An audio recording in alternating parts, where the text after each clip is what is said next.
سلام همراهان عزیز. امروز با یه دونه 55M سری 6 سامسونگ منحنی در خدمتتون هستیم. دستگاهمون تصویرش میوت کامل، تصویر نداریم، صدا داریم، بک‌لاگ داریم. ما با همراه باشید بریم برای تعمیر.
خب بعد اینکه مشکل میوت دستگاه حل شد و تصویر دستگاهمون آزاد شد، تصویر دیدیم، متوجه شدیم که این گوشواره دستگاه هم مشکل داره.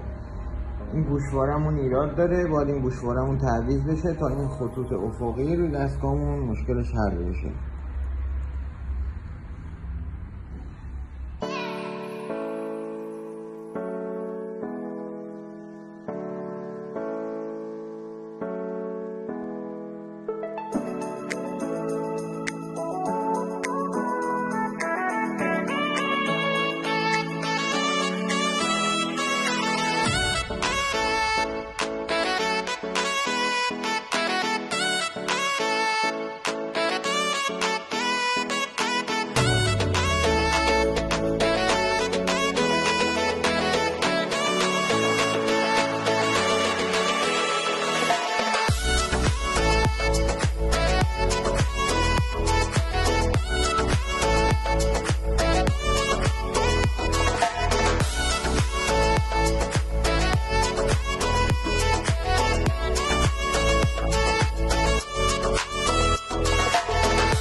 همراهان عزیز، پایان کارمون تغییر گوشوارمون انجام شد.